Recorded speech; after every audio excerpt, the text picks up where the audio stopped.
தனிப்பெரும் கருணை அருட்பெரும் ஜோதி.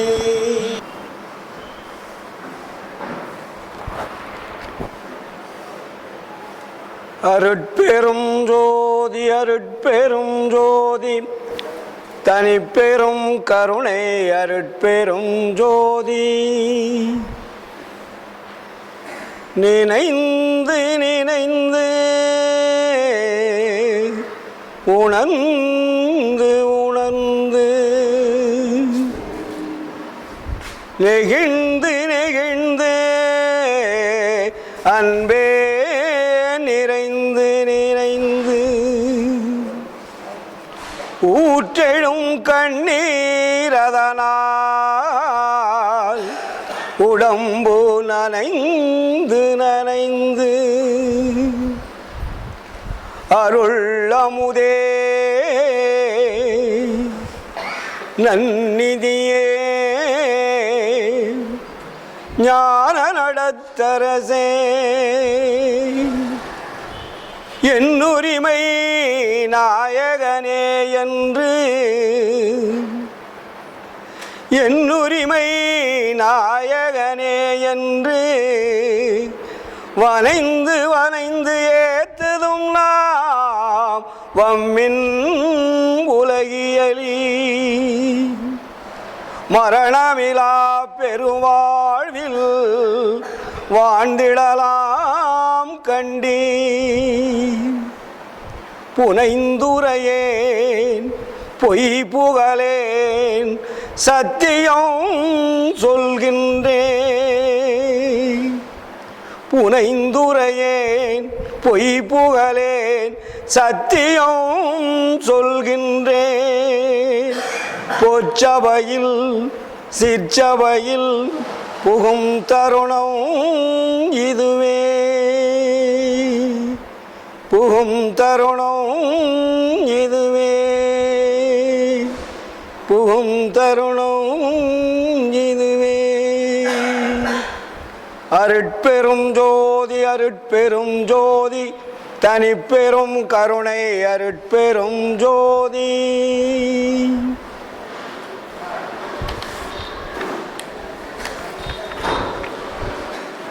ஆன்மநேய ஒருமைப்பாட்டு உரிமை உடைய சகோதர சகோதரிகளே, உங்கள் அனைவருக்கும் முதற்கண் நன்றி கலந்த வணக்கத்தை தெரிவித்துக் கொள்கிறேன். இன்று தருமபுரி மாவட்டம் துறிஞ்சிப்பட்டி என்னும் ஊரிலே சபரசுத்த சன்மார்க்க சத்திய சங்கத்தின் சார்பாக 150வது சத்திய தர்மசாலை விழா மிக சீரும் சிறப்புமாக நடைபெற்று கொண்டிருக்கிறது. இந்த விழாவை சிறப்பிப்பதற்காக சான்றோர் பெருமக்கள் எல்லாம் வந்திருக்கின்றீர்கள். இந்த விழாவிலே அருளுரை ஆற்றுவதற்காக சென்னையிலே இருந்து படப்பை பாலகிருஷ்ண ஐயா அவர் வந்திருக்கின்றார்கள். தருமபுரியிலே சங்கொலி, என்ன பேர் அவர் பேரு, காந்தி ஐயா அவர்கள், சங்கொலின்னு பேர், அருமையான பேர், சங்கொலி முழங்கி சென்றிருக்கிறார்கள். நமது சித்திக்கையா அவர்கள் தித்திக்கும் சிரிப்பலைகளை கொட்டி வாழ்த்தி சென்றிருக்கிறார்கள். நஞ்சுண்டன் ஐயா அவர்கள் அவருடைய பாணியிலே மிக அழகாக தெளிவாக கருத்துக்களை இங்கே வாரி வழங்கியிருக்கிறார்கள். உங்களுடைய அன்பிற்கிணங்க என்னையும் ஒரு பொருட்டாக அழைத்து அன்பு பாராட்டி தருமபுரி சங்கங்களுக்கு அத்தனைக்கும் ஒரு அன்பு உள்ளவனாக நீங்களெல்லாம் என்னை எடுத்துக்கொண்டு ஒவ்வொரு சங்கம் விழாவிற்கும் வர வேண்டும் என்ற அன்பு கட்டளை இட்டு இருக்கிறீர்கள். அதன் அடிப்படையே எங்கிருந்தாலும் வந்து நாம் சன்மார்க்கத்தினுடைய கொள்கைகளையும் அதனுடைய கருத்துக்களையும் விதைக்க வேண்டும் என்ற பெரிய ஆவல் கொண்டு வந்து கொண்டிருக்கிறோம். நமது தலைவர் அவர்கள் முன்னாடி சொன்னார்கள்,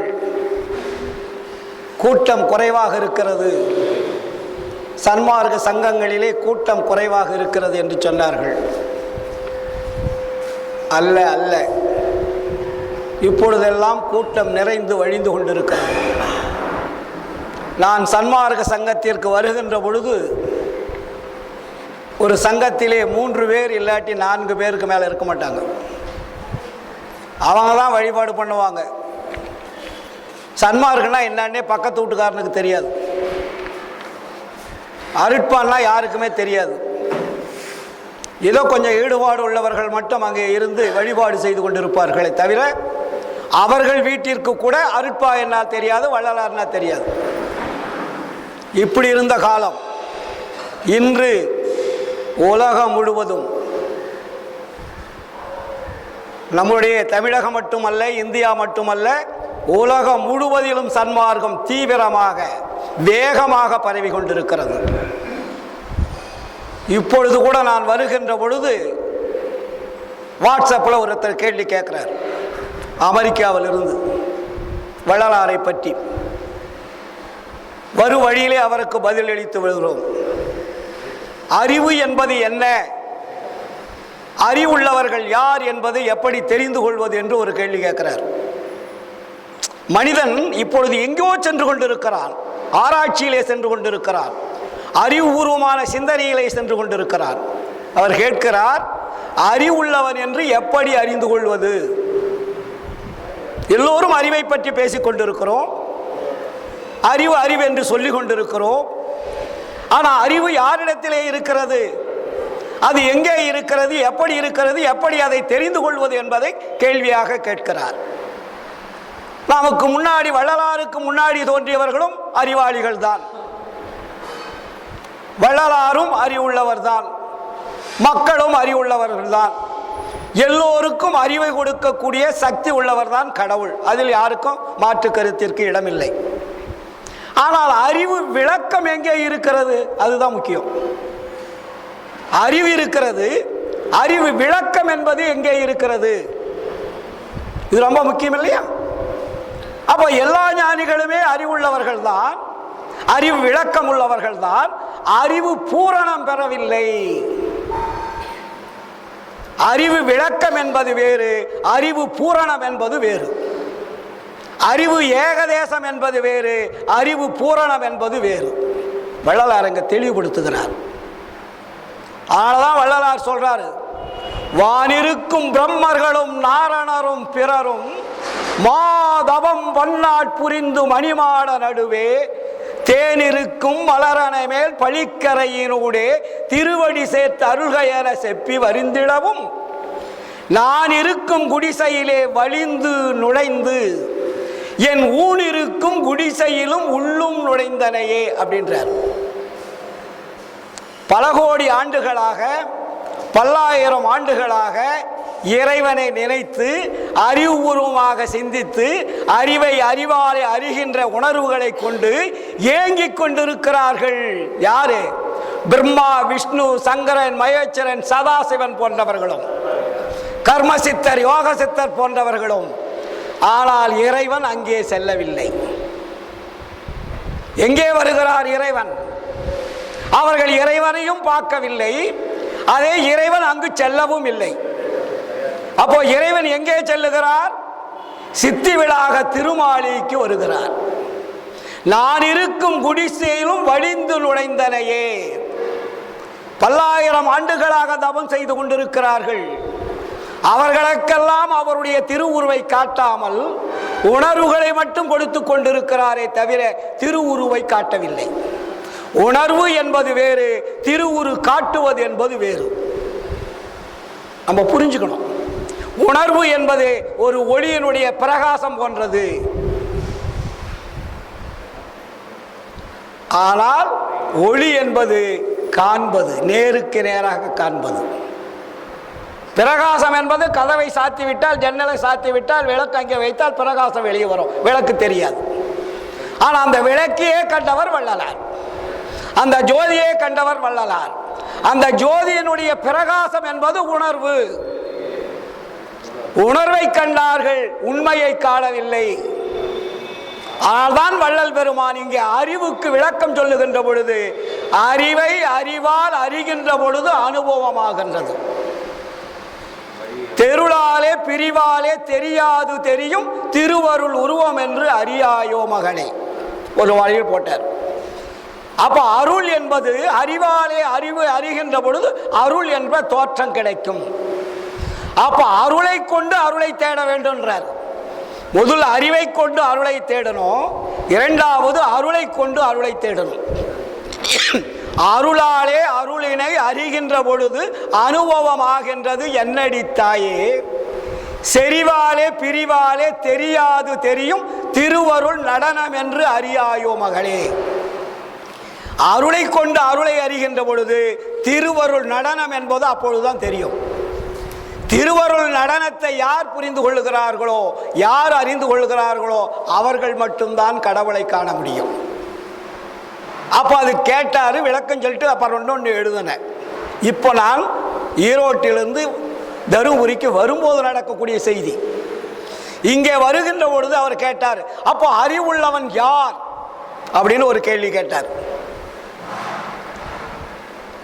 தமிழை கற்றுக்கொண்டவனும் தமிழை கற்றுக்கொண்டவனும் தமிழை உணர்ந்தவனும் திருவருட்பாவை படிப்பவனும் அருட்பெருஞ்சோதி ஆண்டவர் ஒருவர் தான் கடவுள் என்பதை உணர்கின்றவன் எவனோ அவன் தான் அறிவாளி. என்ன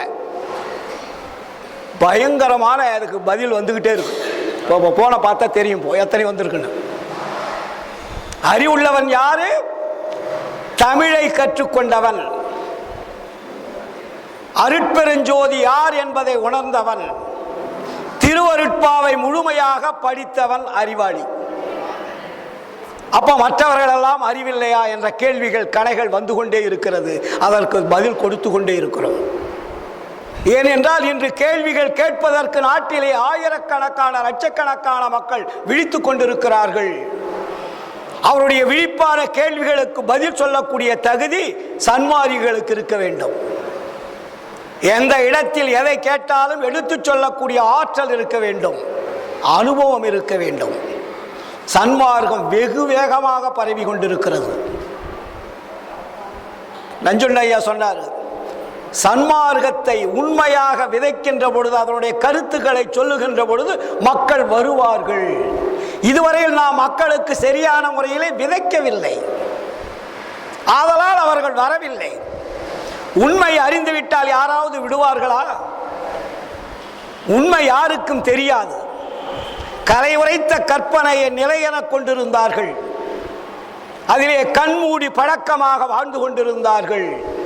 அதனால் அறிவு விளக்கம் இல்லாமல் வாழ்ந்து கொண்டிருந்தார் மக்கள். அதனாலதான் வள்ளலார் சொன்னார், கரை உரைத்த கற்பனையை நிலையென கொண்டாடும் கண்மூடி வழக்கமெல்லாம் மண்மூடி போக. அப்ப என்ன வேணும்? நிலை ஒரு சன்மார்க்கம்.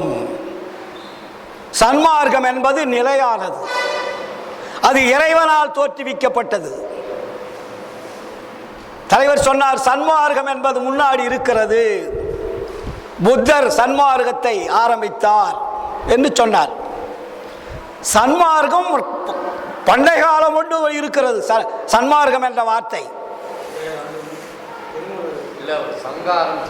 ஆமா, சங்கங்கள் இருக்கிறது. வள்ளலார் என்ன சொன்னாரு?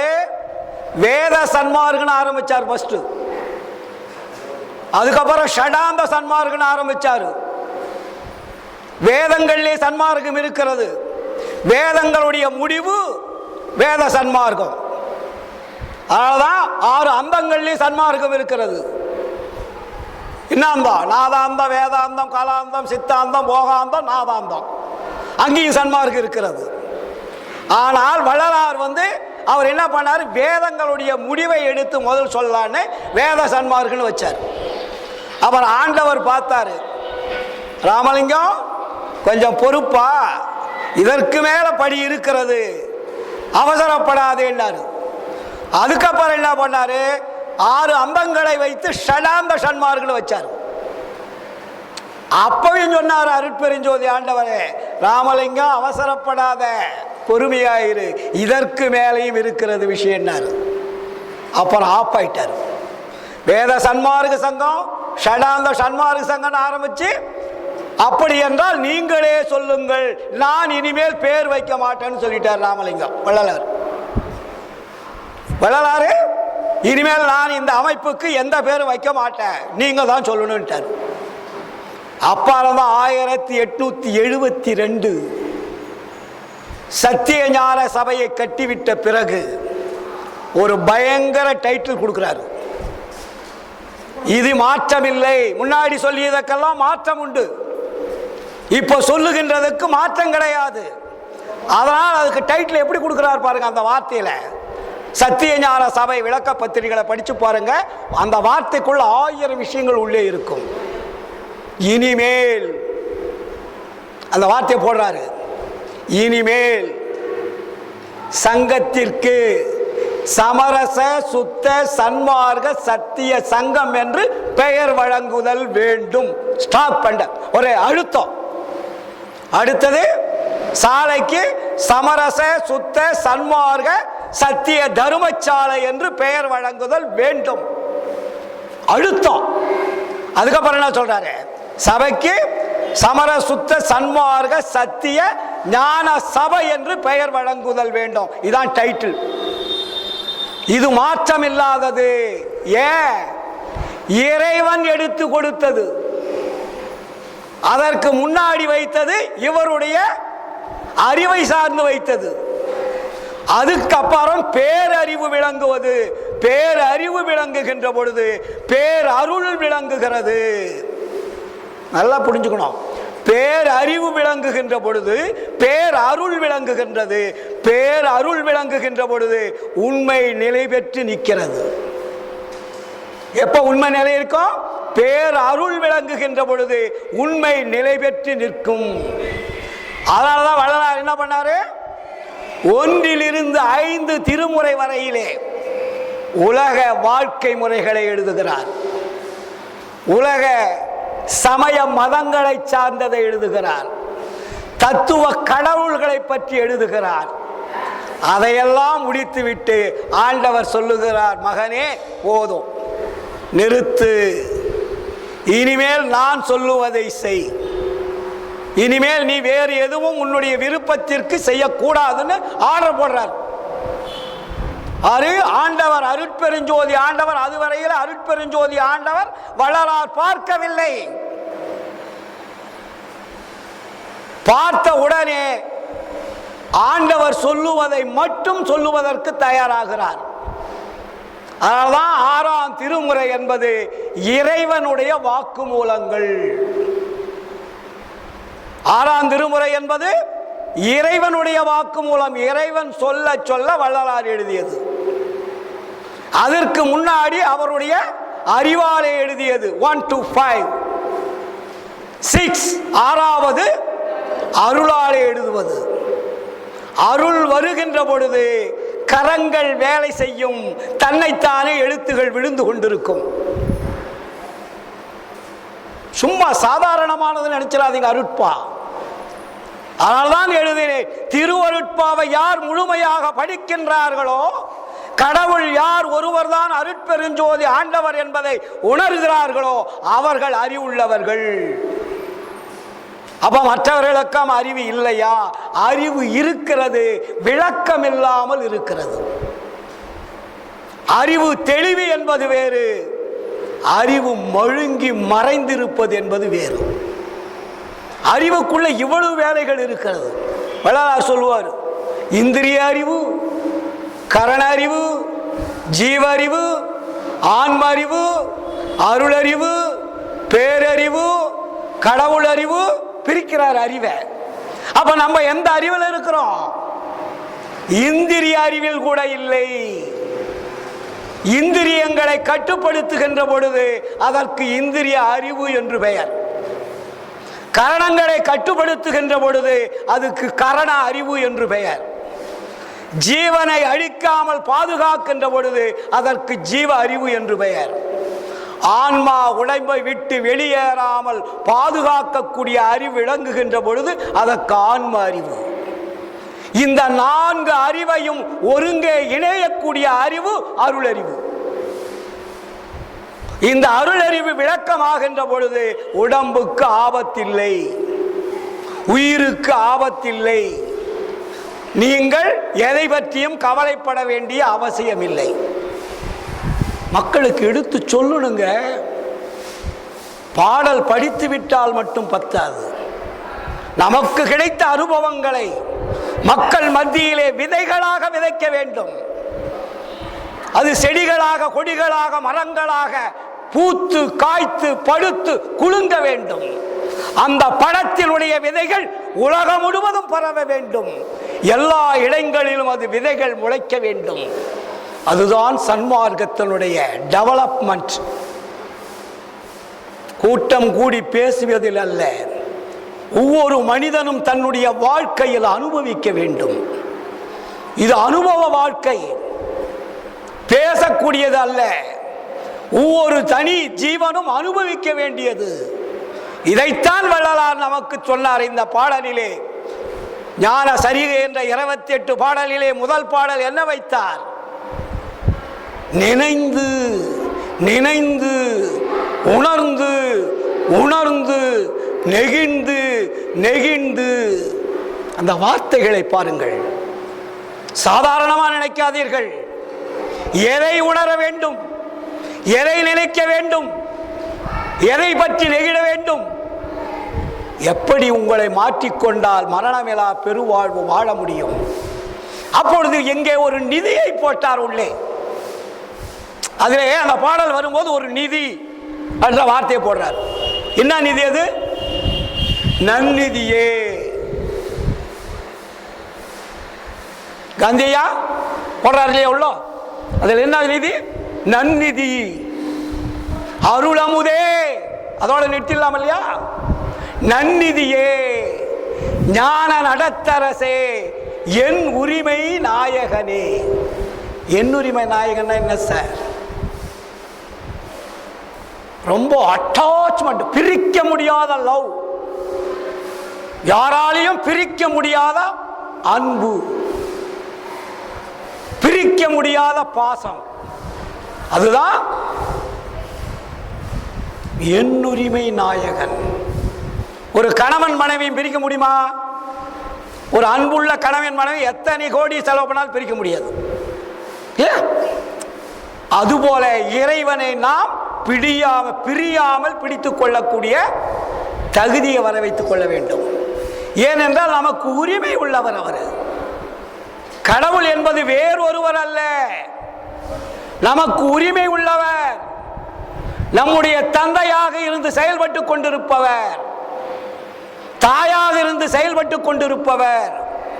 அதனால் நமக்கு நெருங்கிய உணர்வும் உரிமையும் உடையவர். அதனால்தான் அடுத்த பாடலிலே போடுவார், தாயாகி தந்தையுமாய் தாங்குகின்ற தெய்வம். உங்களை எப்படி தாங்கிக் கொண்டிருக்கிறது? தாயாக தந்தையுமாய் தாங்கி கொண்டிருக்கிறது. மற்றவர்கள் அது மாதிரி நம்மளை யாராவது தாங்க முடியுமா? நம்ம அப்பா அம்மாவோட உலகிலுடைய தாய் தந்தையே இந்த அளவுக்கு தாங்குறாங்கன்னா, இந்த உலகத்தையே படைத்து உயிர்களை படைத்து ஆன்மாவை அனுப்பி ஆன்மா யார் என்பதை உணர்கின்ற பொழுதுதான் நம்முடைய தந்தை யார் என்பது நமக்கு தெரியும். நாம் எல்லாம் உபகார தந்தைகள், நாம் எல்லாம் உபகார தாய்கள். உண்மையான தந்தை தாய் யார் என்றால் அருட்பெருஞ்சோதி ஆண்டவர். அதை நம்ம புரிஞ்சுக்கணும். அதனால நம்ம ஏதோ வள்ளலார்கிட்ட வர்றதுனாலையோ இல்லை வள்ளலாருடைய சன்மார்க்கத்தை வர்றதுனாலையோ ஏதோ ஒரு பயம் தேவையில்லை. நம்மிடத்திலே இறைவனுக்கு நமக்கும் இருக்கக்கூடிய உறவு பாலம், பிரிக்க முடியாத பாலம். மற்றவர்கள் சொல்லியதெல்லாம் பாதியோட விழுந்து போகின்ற பாலம்.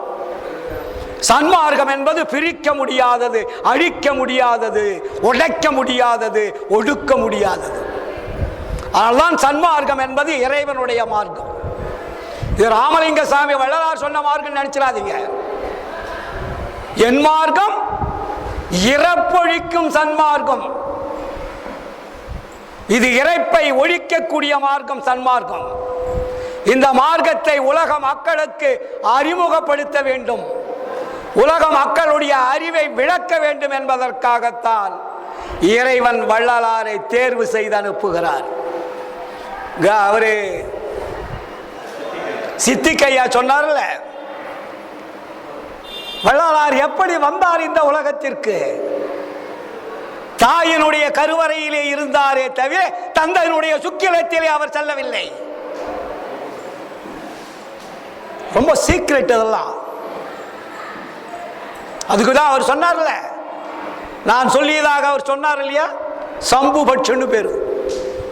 வாக்கால் சொன்னவுடன் கருதரிப்பது. இறைவன் நேரடியாக வந்து வாக்கால் சொன்ன உடனே கருதரிப்பதற்கு பேர் சம்புபட்சம். அதுக்கு மேல ஒண்ணு இருக்கு, நினைத்தால் கருதரிப்பது. அது செய்யக்கூடாது. கடவுளுக்கு அவ்வளவு பெரிய ஆற்றலாம் உண்டு. அவர் என்ன வேணாலும் ஒரு செகண்ட் பஞ்சபூதங்களை ஒண்ணும் இல்லாதவே பண்ணலாம். உங்களை அத்தனை பேர் இந்த பறந்து விரிந்து கிடக்கக்கூடிய இந்த உலகத்தை அவர் நினைத்தால் இந்த அணுக்கள், கிரகங்கள், அண்ட விரிவுகள், பஞ்சபூதங்கள், மாயைகள் எல்லாம் ஒன்றும் இல்லாமல் ஒன்றோட ஒன்று அப்படியே சுருங்குடுனா சுருங்கிடும். எப்படி பறந்து விரிந்து கிடக்கிறது, கடவில் அளவில் அடங்காட முடியாத அளவிற்கு இந்த உலகம் இருக்கிறது. இதுபோல் பல கோடி அண்டங்கள் இருக்கிறது. இது ஒரு அண்டமா? இந்த ஒரு அண்டத்தை பார்த்தே நம்மால் அளவு சொல்ல முடியவில்லை. இதுபோல் பல கோடி அண்டங்களை தன்னைத்தானே இயங்க வைத்துக் கொண்டிருப்பவர் தான் அருட்பெருஞ்சோதி ஆண்டவர். அதைத்தான் வள்ளலார் மிக தெளிவாக சொல்லுகிறார். அண்டமெல்லாம் பிண்டமெல்லாம் உயிர்களெல்லாம் பொருள்களெல்லாம் கொண்டு கொண்டு மேலும் கொள்வதற்கு இடம் கொடுத்து கொண்டே சலிப்பின்றி அகண்டமதாய் அதுவும் கடந்த தனிவெளியாய் அதுவும் கடந்த தனிவெளியாய் ஒண்டகு சிற்றம்பலத்தே ஓங்குகின்ற தனிக்கடவுள் ஒருவர் உண்டே கண்டீர். யாராவது பார்த்திருக்காங்களா? யாரும் பார்க்கல. தத்துவங்களை கடவுளாக வைத்திருக்கிறார்கள். ஒரு தத்துவத்துக்கு ஒரு சக்தி இருக்கிறது. பஞ்சபூதங்களை பஞ்ச கர்த்தாக்களாக வைத்திருக்கிறார்கள். மாயையை சாத்தான் என்றும் சைத்தான் என்று பெயர் வைத்திருக்கிறார்கள். மாயை நமக்கு முக்கியமான ஒரு பொருள். நமக்கு சாதகமானது மாயை. மாயையில் நீங்கள் அன்பு கொள்ளவில்லை என்றால் ஆண்டவரையே காட்டாது இந்த மாயை நமக்கு. அருட்பெருஞ்சோதி ஆண்டவர் யார் என்பதை காட்டுவதே மாயைதான். இது ஞாபகத்தை வச்சுங்க. இந்த உடம்பை கட்டி கொடுத்தது மாயைதான். உடம்புக்குள் இருப்பது ஆன்மாவை இறைவன் கொடுத்தார். இந்த உலகத்திற்கு வாழ்வதற்கு உடம்பை கொடுத்தது மாயை. அதனால் தான் வள்ளலார் சொல்லுவார், மாயையாய் கலங்கி வருந்திய போதும் வள்ளல் உன் தன்னையே நினைத்து உன் சாயையாய் பிறரை பார்த்தனே அல்லால் தலைவாவேர் எண்ணியதுண்டோ. தூய பொற்பாதம் அறியனான் அறியேன், துயரினி சிறிதுமிங்கு ஆற்றேன். நாயகா பொறுத்தது போதும் நன்றொருள் புரிவது உன் கடனே. நீங்கள் ஜீவகாருண்யம் எதற்காக செய்ய வேண்டும்? உயிரிடத்திலே அன்பு காட்ட வேண்டும். உயிரிடத்திலே அன்பு காட்டுகின்ற பொழுது உயிர்களை தாங்கும் உடம்பை படைத்த மாயை உங்களிடத்திலே அன்பு காட்டும். உங்களுடைய அன்பு எங்கே செல்லுகிறது? பஞ்சபூதங்கள் விரிந்து செல்லுகிறது. மாயையினுடைய ஆதிக்கத்திற்கு செல்லுகிறது. அந்த மாயை தான் நமக்கு வழிகாட்டுகிறது. மாயை என்னும் பெண் பிள்ளை நீ பெற்ற உடம்பு இது. வள்ளலார் சொல்றார், நான் சொல்லல. பெருமாயை என்னும் பெண் பிள்ளை நீ கொடுத்த உடம்பு இது. இதை சாகாத சுத்த உடம்பாக மாற்றுகின்றேன். உன்னுடைய உபசரிப்பு ஓர் அணுத்துணையும் வேண்டாம். ஏன்? அருட்பெருஞ்சோதி ஆண்டவர் எனக்கு உபகரிக்கின்றது. நீ இதுவரை என்னை உபகரித்துக் கொண்டிருந்தாய், இப்பொழுது நேரடி தொடர்பு வைத்துக் கொண்டிருந்தால் உன்னுடைய உதவி எனக்கு வேண்டாம். ஆதலால் நீ அமைதியாக இரு. மாயை பார்க்கிறது, என்ன இது? நாம் படைத்தோம், உடம்பை கொடுத்தோம், உடம்புக்கு வேண்டிய அவங்களை கொடுத்தோம், தினமும் அதற்குண்டான வாடகையை வாங்கி கொண்டிருக்கிறோம். 3 வேளையும் உணவு கொடுப்பது தான் வாடகை. நம்முடைய உடம்புக்கு வாடகைன்னா நான் போன மாதம் மீட்டிங்கில் கூட பேசியிருக்கேன் தருமபுரியில். இந்த உடம்பிற்கு இது வாடகை வீடு. இந்த வீட்டில் குடியிருக்கிறது ஆன்மா. அந்த குடியிருக்கும் வீட்டிற்கு நீங்கள் கொடுக்கக்கூடிய வாடகை பிண்டம், உணவு. அந்த உணவை வசூல் பண்ணுறது தான் வாத பித்த சிலோத்துமங்கள் என்று சொல்லக்கூடியது. உணவை வசூல் பண்ணக்கூடிய ஏஜென்ட்டுகள். ஆன்மாவுக்கு 3 மனைவி இல்லையா? ஆன்மாவுக்கு எத்தனை மனைவி தெரியுமா? 3 மனைவி. முதல் மனைவி ஆணவம். அந்த மனைவிக்கு பிறந்த குழந்தை உயிர். ஞாபகம் வச்சுங்க. முதல் பொண்டாட்டிக்கு பிறந்த குழந்தை எது? உயிர். 2வது மனைவி யார் சார்? மாயை. 2வது மாயை. மாயைக்கு பிறந்த குழந்தை எத்தனை? 4. அதுதான் மனம், புத்தி, சித்தம், அகங்காரம். 2வது பொண்டாட்டிக்கு எத்தனை? 4. 3வது பொண்டாட்டி தான் கண்மம். கண்மம்னா நீங்க ஏதோ விஷம் நினைச்சுக்கிட்டு இருக்கிறீங்க. கண்மம் என்பது நீங்க செய்யக்கூடிய ஒரு செயல்களுக்கு பேரு கண்மம். அப்ப கண்மத்துக்கு எத்தனை குழந்தைங்க? 3. அதான் வாத பித்த சிலோத்துமம். இந்த 3 பேர் தான் நீங்க செய்யக்கூடிய செயலுக்கு, இந்த உலகத்தில் வாழ்வதற்கு வாடகை வாங்கிட்டு இருக்குது டெய்லி. அந்த டெய்லி நீங்க வாடகை கொடுக்கலாம், என்னவா? உடம்பு நோய் வரும், துன்பம் கொடுக்கும், பல தொல்லைகளை கொடுக்கும், கடைசியில் உயிரை வாங்கிக்கும். டெய்லி 3 வேளை நீங்க வாடகை கொடுக்கணும். இதை வள்ளலார் என்ன பண்றாரு? வாடகை கொடுக்காமல் வாழ்கிறார். நம்ம வாடகை கொடுத்து வாழணும். வள்ளலார் என்ன பண்ணாரு? வாடகை கொடுக்காமல் வாழுகிறார். உலகத்தில் தோன்றிய ஞானிகள் அத்தனை பேருமே வாடகை கொடுத்து கொண்டே வாழ்ந்தார்கள். இறுதியிலே காற்றை பிடித்தார்கள். காற்றும் வாடகை தான். இப்ப எத்தனை பேர் காற்றை பிடிக்கிறாங்க இல்லையா? சுவாசத்தில் தன்னுடைய உடம்பை நீடிக்க செய்வது. அதனாலதான் காற்றை அடக்கும் கணக்கறியி, கூற்றை ஒழிக்கும் குறிப்பறியினார். குற்றம்னா யம. பஞ்சபூதங்கள்ல ஒண்ணு காற்று. காற்றை சுவாசிப்பதும் குற்றம் தான் வள்ளலார். அப்ப 5 பூதங்களை அனுபவிக்காமல் வாழக்கூடிய வாழ்க்கை வாழுபவன் எவனோ அவன் அருட்பெருஞ்சோதி ஆண்டவரை பார்க்கலாம். அப்ப இந்த உலகத்தில் இருக்கக்கூடிய பொருள் மீது இச்சை இருக்காது. எந்த பொருளையும் நீங்க அனுபவிக்க மாட்டீங்க. எல்லாமே அழியும் பொருள். அழியும் பொருள் என்பதை தெரிந்து கொண்டுதான் வள்ளலார் அழியா பொருளை தேடினார், நமக்கு காட்டினார். அதனால்தான் அருட்பெருஞ்சோதி அகவல்ல என்ன சொல்றார் கடைசியில? உலகினில் உயிர்களுக்குறும் இடையூறலாம் விலக. நீங்க உலகத்தில் இருக்கக்கூடிய உயிர்களுக்கு வரக்கூடிய துன்பங்களை விலக வேண்டுமானால் என்ன செய்யணுமா? உலகினில் உயிர்களுக்குறும் இடையூறலாம் விலக நீ அடைந்து விளக்குக. நீ அடையாம சொன்னேனா சக்சஸ் ஆகாது. நீ அடைந்து விளக்குக, மகிழ்க. அப்பதான் என்ன வருமா? சுத்த சன்மார்க்க சுகநிலை பெறுக, உத்தமர் ஆகுக, ஓங்குக என்றனை. போற்றினின் பேரருள் போற்றினின் பெருஞ்சீர் ஆற்றலின் ஓங்கிய அருட்பெருஞ்சோதி. உன்னை எப்பொழுது போற்றும் அருட்பெருஞ்சோதி. நீ உத்தமனாக வாழ வேண்டும். உத்தமனாக வாழ்வதற்கு என்ன செய்ய வேண்டும்? இறைவனை இடைவிடாது தொடர்பு கொள்ள வேண்டும். எப்படி? நான் மறந்தேன் எனினும் என்னை தான் மறவான் எனது நாயகன் என்று ஆடுகின்றேன். இதுவரையில் உன் மறந்தேன், உயிர் மறந்தேன், உன்னை மறந்தறியேன். மறந்தால் உயிர் விடுவேன், கனம் தரியேன். ஆணை ஆணை இது. அப்படி இருக்கணும். வள்ளலாறு ஒரு கணம்னா என்ன? கண்ணை மூடி திறக்கிறது. இந்த கண்ணை மூடி திறக்கின்ற நேரத்தில் கூட நான் உன்னை மறந்ததில்லை, கனம் தரியேன். அதோட விட்டாரா? சத்தியம் வச்சு சொல்றார். ஆணை ஆணை இது. ஏன் இவ்வளவுதான் கஷ்டப்படணும்?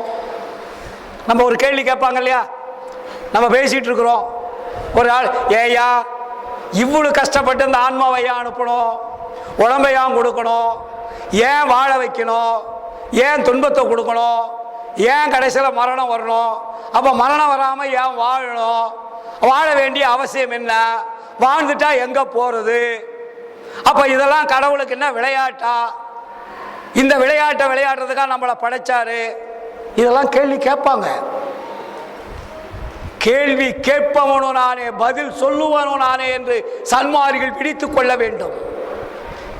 அவர்கள் கேள்வி கேட்பதற்கு முன்னாடி அவர்கள் நினைக்கின்ற கேள்விகளுக்கு நாம் பதில் சொல்லுவதற்கு தயாராக இருக்க வேண்டும்.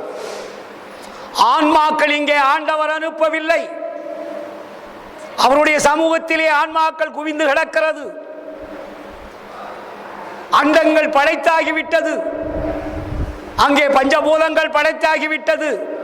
வாழ்க்கை முறைகள் எப்படி எப்படி வாழ வேண்டும் என்ற வாழ்க்கை முறைகள் எல்லாம் படைத்திருக்கிறது. அங்கே நீங்கள் சென்று வாழ்வதற்கு விருப்பமா என்று கேட்கிறார் ஆன்மாக்களை. அந்த ஆன்மாக்கள் சொல்லுகிறது, நாங்கள் போவோம், நாங்கள் வெளியே சென்று வாழ்வதற்கு விரும்புகிறோம். அப்படியா, நீங்கள் திரும்பி எப்படி வர முடியும்? ஆண்டவர் கேட்கிறார். அனுப்புறம் போயிடுவீங்க, திரும்பி எப்படி வருவீங்க? திரும்பி வர முடியாதப்பா, நான் சொல்றதை கேளு, நீ என்னுடைய குழந்தை, ஆனால் நீ திரும்பி வருவதற்குண்டான ஒரு மாபெரும் பொக்கிஷத்தை உன்னுடைய ஆன்மாவிலே நான் பதிய வைக்கிறேன். அந்த பொக்கிஷம்தான் சித்திக்கையா அவர்களே அருள். ஆன்மாவிலே அருள் என்பது வைத்துதான் இறைவன் அனுப்புகிறார். அப்ப அந்த ஆன்மாவுடைய அருளை பாதுகாப்பதற்கு துணையாக வேண்டுவது எது? எனக்கு வழி தெரியாதே, இந்த உலகத்தில் சென்று வாழ்வதற்கு எனக்கு வழி தெரியாதே, வாழ்க்கை முறை தெரியாதே, அதற்கு எதற்கு என்ன உதவி இருக்கிறது என்று ஆன்மா கேட்கின்ற பொழுதுதான் முதலாவதாக ஆணவம் என்பதை ஆன்மாவிலே பொருத்துகிறார். எந்த வரலாற்றிலும் கிடையாது, உங்களுக்கெல்லாம் ரொம்ப ஈஸியா கிடைக்குது. ஆணவம் என்பது அதனால்தான் வள்ளலார் இயற்கைன்னார்.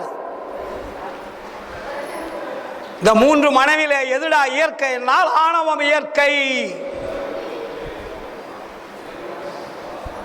அப்ப ஆணவத்தை எங்கே வைக்கிறார்? அருட்பெருஞ்சோதி வெளியிலே, அருட்பெரு வெளியிலே ஆன்மாவை உலகத்திற்கு அனுப்புகின்ற பொழுது அருளை வைத்து ஆன்மாவுக்கும் அருளுக்கும் துணையாக இருப்பதற்கு ஆணவத்தை வைக்கிறார். துணையாக இருப்பதற்கு பெயர்தான் துணைவி என்று பெயர். துணையாக இருப்பதற்கு துணைவி, துணைவி என்றால் மனைவி. இப்ப நம்ம என்ன பண்றோம்? நம்ம பொண்டாட்டிகளுக்கெல்லாம் என்ன பேர் வைக்கிறோம்? நம்ம துணைவி. துணைவி என்றால் என்ன? நம்முடைய வாழ்க்கையில் துணையாக இருப்பதற்கு பெயர் துணைவி. அதே போல்தான் முதல் ஆன்மாவிற்கும் அருளுக்கும் துணையாக இருப்பதற்கு பெயர் ஆணவம். அந்த ஆணவத்தை கொண்டுதான் இந்த உலகத்தில் வருகிறது ஆன்மா.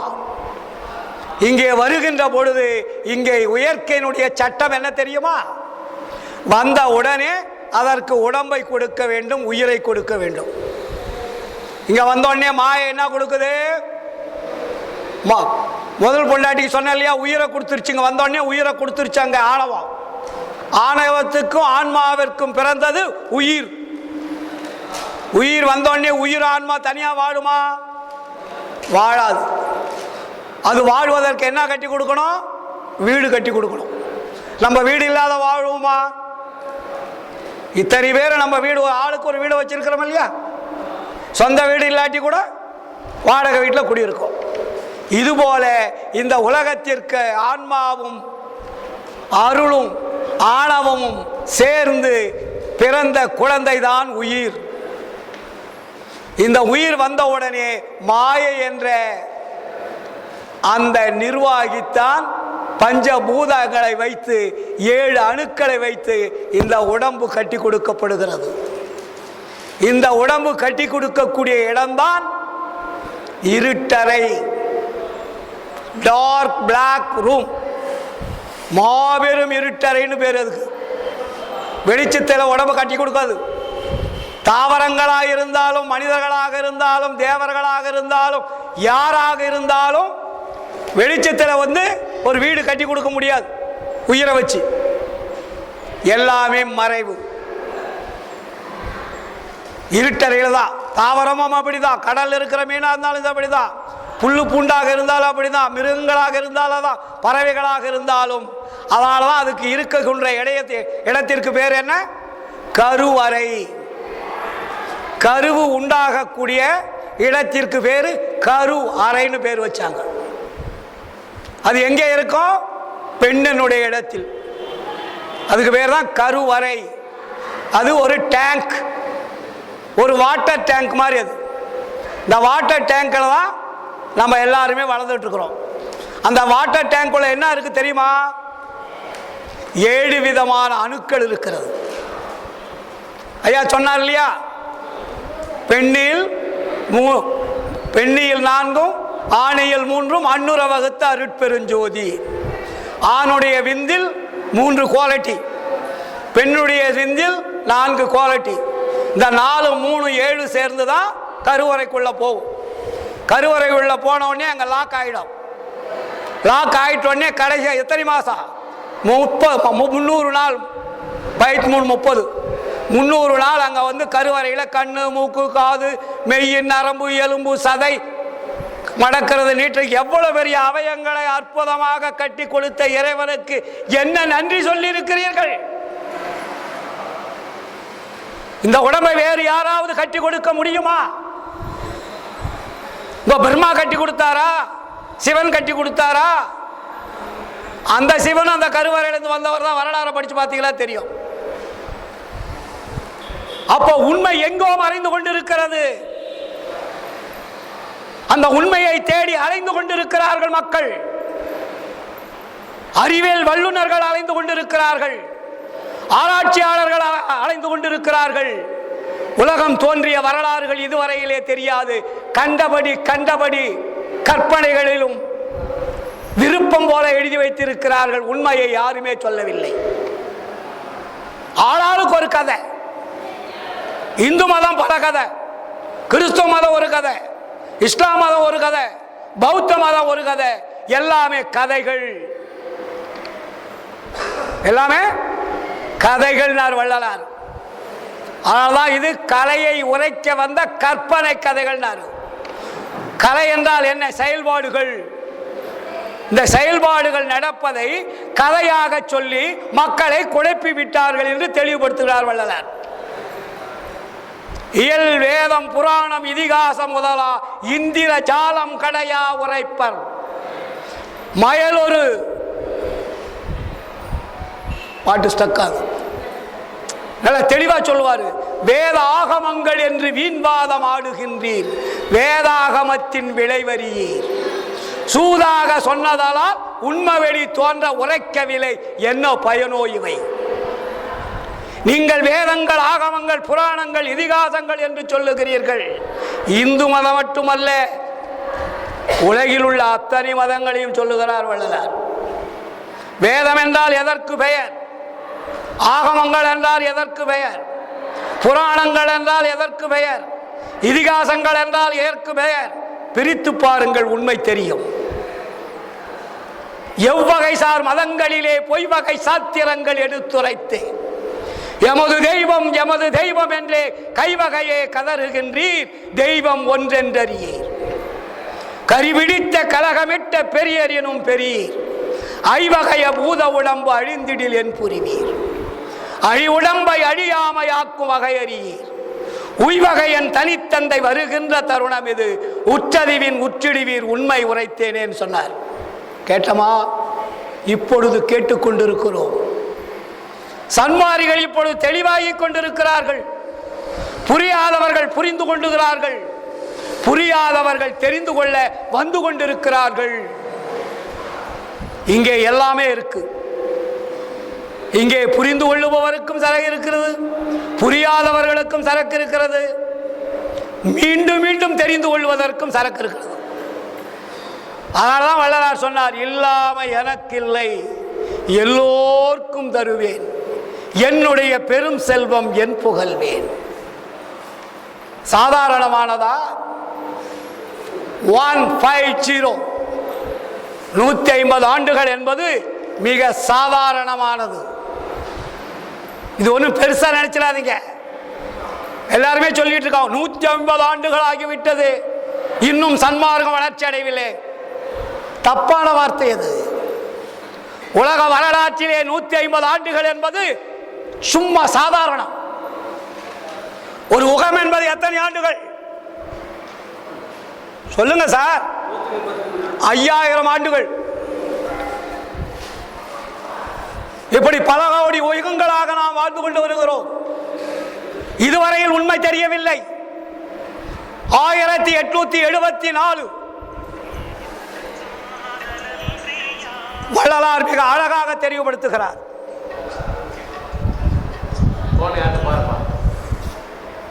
இந்த உலகத்தை திருத்துவதற்காக, உலக உண்மைகளை எடுத்துரைப்பதற்காக இறைவனால் வருவிக்க உற்றவர் வள்ளலார். ஏனென்றால் இத்தனை கோடி ஆண்டுகளாக உலகத்தில் உள்ள ஞானிகள், யோகிகள், சித்தர்கள் யாவருமே உண்மையை தெரியாமல் அவர்களுக்கு தெரிந்ததை மட்டும் சொல்லிவிட்டு சென்று விட்டார்கள். இதனால்தான் வள்ளலார் இறைவன் நேரடியாக பொறுக்க முடியாமல் மக்களை திருத்த வேண்டும் என்ற ஆர்வம் கொண்டு ஆன்ம நேய ஒருமைப்பாட்டு உரிமையுடன் வள்ளல் பெருமானை உலகுக்கு அனுப்புகிறார். இது ஒரு தனி மதம் அல்ல, தனி சமயம் அல்ல, ஜாதி அல்ல, எதையும் சார்ந்ததல்ல. இது ஒரு பொதுவானது, உலக பொது நூல். எல்லா மதங்களுக்கும் பொது நூல், எல்லா சமயங்களுக்கும் பொது நூல், எல்லா ஜாதிகளுக்கும் பொது நூல். அதனால்தான் வள்ளலார் சொன்னார், பிறந்த வரலாற்றை வள்ளலாரே பதிவு செய்கிறார். எதற்காக நான் வந்தேன் இந்த உலகத்திற்கு? இந்த உலகம் எப்படி இருந்தது? உலகம் எப்படி அழிந்து கொண்டிருந்தது? இந்த உலகத்தை மாற்றுவதற்காக எதற்காக என்னை இறைவன் அனுப்பினார் என்பதை அழகாக பதிவு செய்கிறார். உலகத்தில் எந்த ஞானியும் சொன்ன வரலாறு கிடையாது. அகத்தே கருத்து, புறத்து வெளுத்திருந்த உலகர் அனைவரையும். அங்க என்னன்னு போட்டார் வார்த்தை? சித்திகையா இந்தியான்னு போட்டாரா? தமிழ்நாடுன்னு போட்டாரா? இந்தியான்னு போட்டாரா? என்ன போடுற அந்த வார்த்தையில? அகத்தே கருத்து, புறத்து வெளுத்திருந்த உலகர் அனைவரையும். Total world. அகத்தே கருத்து, புறத்து வெளுத்திருந்த உலகர் அனைவரையும். அடுத்தது என்ன? சகத்தே திருத்தி சன்மார்க்க சங்கத்தை அடைவித்திட இகத்தே பரத்தை பெற்று மகிழ்ந்திடுவதற்கென்றே இறைவன் என்னை வருவிக்க உற்றேன், அருளை பெற்றேன். எங்க போய்? வைகுண்டத்தை போய் பெறுவதல்ல, சொர்க்கத்தை போய் பெறுவதல்ல, கைலாயத்தில் போய் பெறுவதல்ல. இகத்தே இந்த உலகத்தில் மனித சமுதாய கூட்டத்தோடு வாழ்ந்து அருளை பெற்று மக்களை திருத்துவதற்காக என இந்த உகத்தே இறைவன் வருவிக்க உற்றேன். சாதாரணமான வார்த்தையா இது? இன்னும் அடுத்தது தெளிவாக சொல்லுகிறார். பேருற்ற உலகில் ஒரு சமயம் அதன் எரியலாம், பேய்பிடிப்புற்ற பிச்சு பிள்ளை விளையாட்டு என்று உணர்ந்திடாது. எதுவுமே உணரல, காட்டினவனும் உணரல, கடைபிடிச்சவனும் உணரல, வாழ்ந்தவனும் உணரல. எப்படிப்பட்ட உலகமா? பேருற்ற உலகில் சமயம் அதன் எரியலாம், பேய் பிடித்து. எப்படி இருக்காது? பேய் பிடிச்சதுன்றாருங்க. எங்க இது சாதாரணமா சொல்ல முடியுமா ஒரு ஞானி? பேருற்ற உலகில் ஒரு சமயம் அதன் எரியலாம், பேய் பிடித்து. எப்படி பேயா? குரங்கு போல். குரங்கு பேய் பிடிச்சா எப்படி இருக்கும்? குரங்கே முதல் தாவி தாவி போறது, அதுக்கு பேய் பிடிச்சிட்டு அதனுடைய வேலை எப்படி இருக்கும்? அதுபோல் பிச்சு பிள்ளை விளையாட்டு என்று உணர்ந்திடாது உயிர்கள் பலவேதமுற்று அங்கும் இங்கும் போருற்று இறந்து வீண் போயினர். அதனால அங்க கேப் கொடுக்கிறார் வள்ளலாருங்க. இன்னும் வீண் போகாதபடி விரைந்தே, ஸ்பீடு விரைந்தே என்ன கொடுக்கணும்? புனிதமுறு சுத்த சன்மார்க்க நெறி காட்டி. சுத்த சன்மார்க்கத்தை கொண்டாது எங்க போடுறாரு பாத்தீங்களா? புனிதமுறு சுத்த சன்மார்க்க நெறி காட்டி. அங்க நெறியில் என்னப்பா கொடுக்கணும்? மெய்ப்பொருளை நன்குணர்த்தி. இது வெளியே நம்ம கிட்ட இருந்ததெல்லாம் பொய்ப்பொருள். இங்க என்ன சொல்றாரு? மெய்ப்பொருளை நன்கு உணர்த்தி ஏறுற்ற பேரில்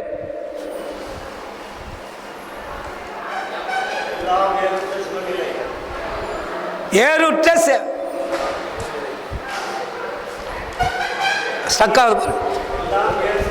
சுகநிலை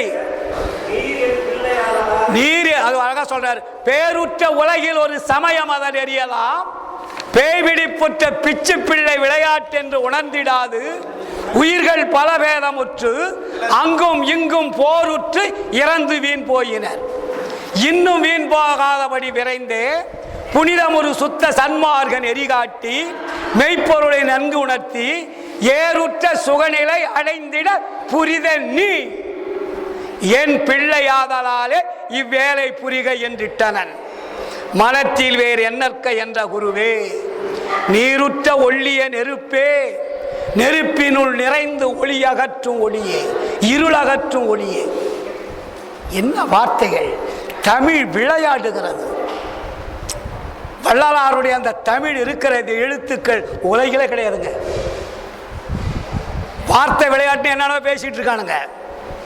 தமிழை விளையாடின ஒரே ஒரு, தமிழை வாரி இறைச்சி கூட்டு கூட்டா சேர்த்து விளையாடின ஒரே ஒரு மனிதன் உலக வரலாற்றில் வள்ளலார் தான். அதனால்தான் இதில் சொற்குற்றம், பொருள் குற்றம், இலக்கிய குற்றம் காண முடியாது திருவருட்பாவிலே. சாதாரணமா நினைச்சிடாதீங்க. அது கூட சொல்லுவாரு, அடிக்கடி ஸ்டக் ஆகுது. அதனால்தான் தமிழ் என்பது சாதாரணமான மொழி அல்ல, இறைவன் மொழி, இறைமொழி. மற்ற மொழியெல்லாம் மனிதர் மொழி, மனிதனால் தோற்றுவிக்கப்பட்டது. மற்ற மொழிகள் உலகில் உள்ள மொழிகள் அத்தனையும் இறைவனால் தோற்றுவிக்கப்பட்டது தமிழ் மொழி. ஆனால்தான் வள்ளலார் தமிழ் மொழியில் என்னை பிறப்பித்த இறைவா உனக்கு நான் எப்படி நன்றி சொல்வேன். பேசுதற்கும் எழுதுதற்கும் சுவைப்பதற்கும் என்ன அழகு, என்ன சுவை! சாதாரணமானது அல்ல. அதனால்தான் வள்ளலார் சொல்வாரு, எங்க இறைவன் நடிக்கிறாரா? சிற்சபையில் நடிக்கின்றாய், செந்தமிழில் வளர்கின்றாய். இறைவன் எங்கே அடிக்க வளர்றான்? சிற்சபையில். சிற்சபை என்பது ஆன்மா இருக்கக்கூடிய இடம். அப்ப வாய்ஸ், உருவடிவம், வரி வடிவம், ஒளி வடிவம், மூணை வெளியே பண்ணணும். இது மூணு வெளியே வரலன்னா நமக்கு தெரியாது. உருவடிவம் வேணும், வரி வடிவம் வேணும், ஒளி வடிவம் வேணும். புரியுதுங்களா? இந்த தமிழுக்கு இலக்கணம் சொன்ன ஒரே ஒரு மனிதர் உலக வரலாற்றில் வள்ளலார் தவிர யார்? தன்மை, முன்னிலை, படற்குன்னு எல்லாம் எழுதி வச்சிருப்பாங்க. எல்லாமே இருக்கு. அது விளக்கங்களுக்கு சொல்ல தெரியாது. தன்மை என்றால் என்ன? தன்னை உணர்தல். என்ன சார்? தன்மை, தன்னை உணர்தல். பன்மை, எல்லோரையும் உணரக்கூடிய அறிவு இருக்கிறதுக்கு பேரு பன்மை. அதுக்கப்புறம் சார் படற்கை. படற்கைன்னா உலகம் முழுவதும். தன்மை, முன்னிலை, படற்கை. முதல் தன் யார் என்பதை அறியணும், மற்ற உயிர்களை பற்றி அறியணும், உலகத்தை பற்றாம அறியணும். இது மூணு எதிரடா இருக்குதுன்னா தமிழ் தாண்டா இருக்குன்றார் வள்ளலார். 3 எழுத்துக்குள்ள 3 அடங்கி போச்சு. இத்து இம்மு இழு தமிழ். சும்மா சன்மார்க்கம் என்பது 4 பாடலை பாடிவிட்டு போவதல்ல. அறிவியல் கலந்தது, விஞ்ஞானம் கலந்தது, அத்தனையும் மீறி அருள் கலந்தது. அருள் நிறைந்த ஒரு பேரொளி எங்கே சுவைக்க முடியும் என்றால் தமிழ் மொழியில் மட்டும்தான் சுவைக்க முடியும். மற்ற மொழிகளில் படித்தவர்கள், எழுதுபவர்கள் அருளை பெற முடியாதா என்று ஒருவர் கேள்வி கேட்டார். எல்லாம் அந்த போன்ல இருக்கு, கேட்கிறாங்க சார். நான் சொன்னேன், தமிழ் மொழி படித்து வந்தால் அருள் பெறலாம், வேற்று மொழியில் அருள் பெற முடியாது என்று எழுதினேன்.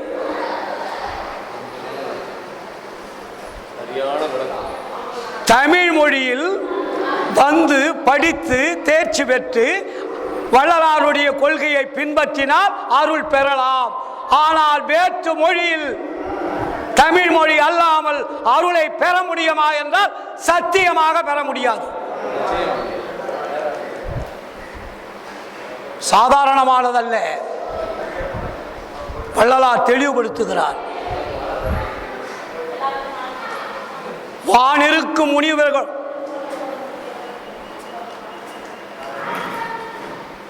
ஒரு அருமையான பாடல்.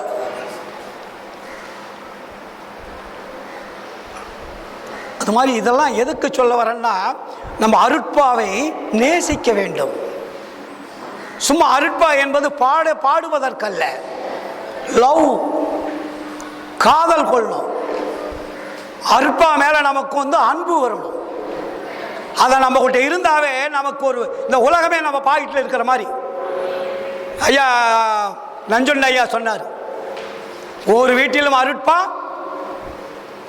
இருக்கணும்.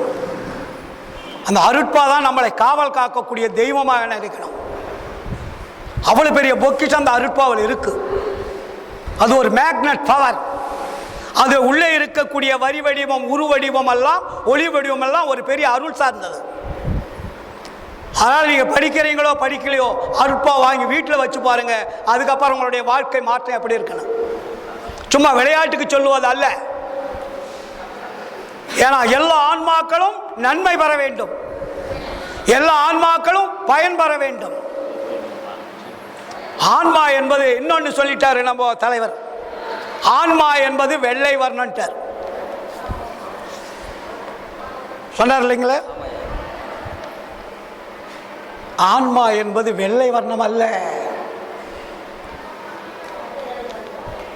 ஆன்மா என்பது வெள்ளை வர்ணம் அல்ல. நல்லா நீங்க தெரிஞ்சுக்கணும் சார். இப்ப நம்ம படைப்பையா சொன்னார், அதான் நோட் பண்ணி வச்சேன். வள்ளலார் கொடி என்ன வண்ணத்தில் கட்டியிருக்காரு? மஞ்சள் வெள்ளை. முதல்ல ஏன் கொடி கட்டினாரு? கொடி கட்டினதனுடைய விளக்கம் என்ன நமக்கு தெரியுமா?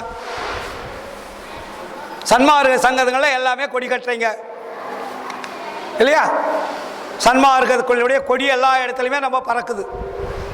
மஞ்சள் வர்ணம், வெள்ளை வர்ணம். மேல் பாகம் என்ன இருக்கு, கீழ்பாகம் என்ன இருக்கு சொல்லுங்க சார். சரி, இது தொங்கறத வச்சு சொல்றீங்க இல்லையா? ஒரு துணியில வைக்கிறீங்களோ ஒரு தட்டியில வைக்கிறீங்களோ, தொங்கறத வச்சு மேல மஞ்சளும் கீழே வேலையை வைக்கிறீங்க. ஆன்மா தட்டியாவே இருக்கு. அதான் சொல்றேன், ஆன்மா என்பது தட்டை அல்ல. ஆன்மா என்பது ஒரு புள்ளி வடிவம். அந்த புள்ளி விரிகின்ற பொழுது அது வட்ட வடிவமாக வருகிறது வச்சுங்க. ஒரு புள்ளி, அந்த புள்ளி விரிவடைகின்ற பொழுது அதுக்கு பேர் என்ன? வட்டம் இல்லையா? அப்ப அந்த வட்டம் எப்படி இருக்கு?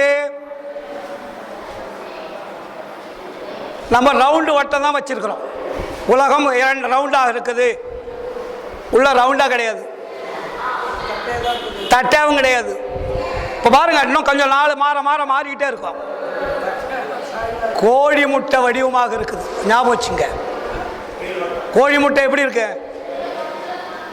கோழி முட்டை பார்க்குறீங்களா டெய்லி?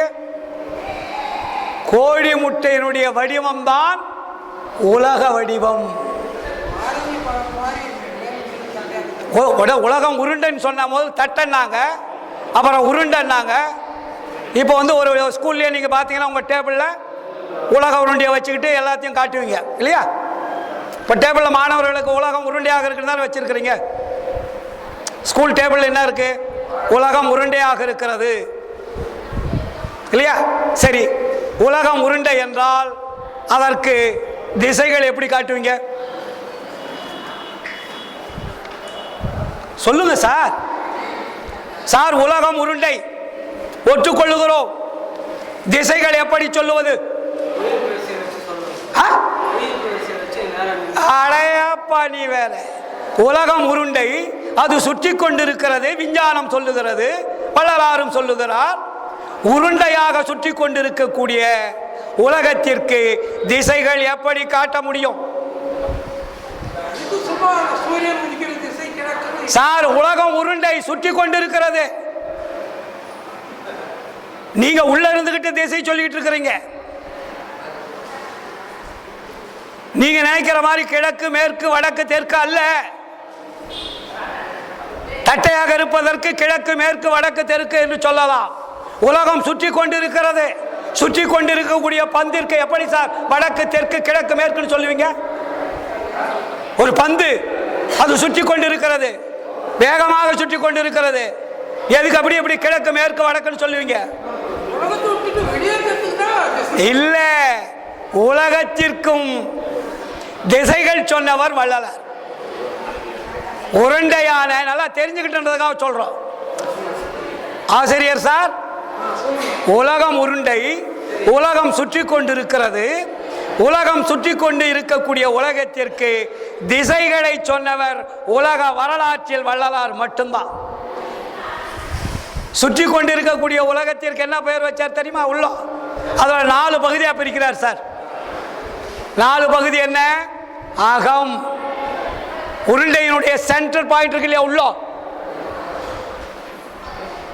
உருண்டை உலகம், உள்ள இருக்கக்கூடிய சென்டர் பாயிண்ட்,